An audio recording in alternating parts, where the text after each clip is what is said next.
दोस्तों आज मैथमेटिक्स का एक और इम्पोर्टेंट टॉपिक डिस्कस करने जा रहा है जो कि फ्रैक्शन, जिसको हम लोग रेशनल नंबर भी बोलते हैं।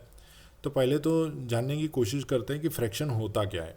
तो मैंने यहाँ पर एग्जांपल के लिए एक प्रश्न ले रखा है, what part of the wall is coloured. दो पिक्चर आपके सामने दिख रहे हैं। एक में रेक्टेंगल जो शेप है वो दो ट्राइंगल से बना हुआ है, जिसमें वाइट कलर और ब्राउन कलर आपको दिख रहा है। और दूसरा रेक्टेंगल जो है वो चार पार्ट में कवर हो चुका है, उसको अलग अलग पार्ट में डिवाइड किया हुआ है। यहाँ पर दो पार्ट में डिवाइड किया हुआ है। तो अगर आपको यहाँ पर प्रश्न पूछा जाए कि what is the part of white colour, तो आप लोगों का काम क्या है। तो पहले तो नीचे आपको लिखना है टोटल नंबर। जैसे कि यहाँ पर आपको पूछा है कि वाइट का पार्ट कितना था, तो वाइट का पार्ट लिखने से पहले पहले तो टोटल पार्ट कितने हैं। तो यहाँ पर देखो दो पार्ट है ट्राइंगल के, ठीक है ना। इस रेक्टेंगल को हमने दो ट्राइंगल में कन्वर्ट कर दिया है, बीच में डायगोनल लाइन करके। तो यहाँ पर देखो ये दो पार्ट है, तो टोटल पार्ट हम लोग नीचे लिखेंगे। और वाइट कलर पूछा हुआ है, तो वाइट कलर कितना है, तो एक ही है, तो यहाँ ऊपर लिख देंगे 1। तो 1/2 यानी कि जिसको हम हाफ बोलेंगे, आधा बोलेंगे। तो ये जो है वो वाइट कलर का पार्ट है। अब देखते हैं कि ब्राउन कलर का पार्ट कितना होता है। तो सामने वही कि भाई नीचे क्या लिखना है, तो टोटल पार्ट कितने हैं। तो टोटल पार्ट यहाँ पर दो दिख रहे हैं आपको, और उसमें से ब्राउन कलर कितना है। तो ऊपर जो हम लिख रहे हैं वो हमारी चॉइस है। जैसे कि ब्राउन कलर का पूछ रहे हैं, तो ब्राउन कलर हमारी चॉइस है, तो ब्राउन कलर एक है। तो ये हो गया 1/2। तो 1/2 ब्राउन कलर का पार्ट हो गया और 1/2 वाइट कलर का पार्ट हो गया, आधा आधा, और दोनों को मिला के पूरा हो जाएगा फुल। ओके, सेम ये दूसरे वाले पिक्चर के लिए हम लोग ट्राई करते हैं। इसमें भी देखो, अगर आपको कोई पूछे कि what is the part of green colour, तो हमें पहले क्या करना है, नीचे टोटल पार्ट लिखने हैं। तो टोटल पार्ट कितने हैं, तो 1 2 3 4। तो टोटल पार्ट लिख देंगे 4। ग्रीन कलर कितने दिख रहे हैं, 2। तो ये ग्रीन कलर का पार्ट हो गया।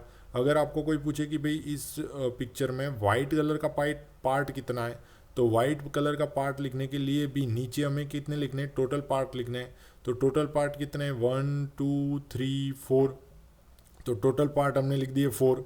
उसमें से वाइट कलर कितने हैं, तो वाइट कलर के दो पार्ट है, तो यहाँ पर भी क्या लिख दो, 2/4। तो आप सोचोगे कि सर ये पार्ट और फ्रैक्शन का लेना देना क्या है। तो हम यहाँ पर वापस देख लेते हैं कि यहाँ पर हमने क्या किया। तो पहले वाला जो था उसमें वाइट कलर का जो पार्ट था वो 1/2 था, और दूसरे वाला जो पिक्चर था उसमें जो वाइट कलर का पार्ट था वो 2/4 था।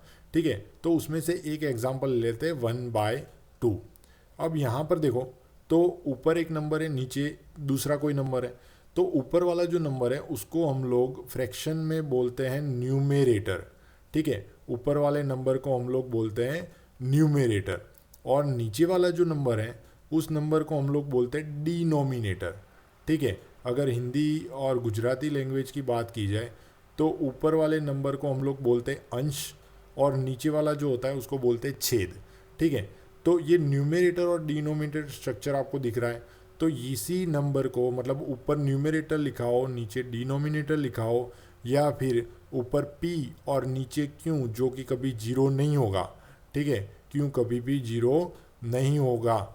ऐसे नंबर को हम लोग फ्रैक्शन या फिर रेशनल नंबर बोलते हैं। ठीक है ना। ऐसे जो p/q फॉर्म में जो नंबर आपको देखने को मिलते हैं उसी को ही हम फ्रैक्शन और रेशनल नंबर बोलते हैं। जैसे कि 2/5 हो गया, कोई बोले कि भाई 25/100 हो गया।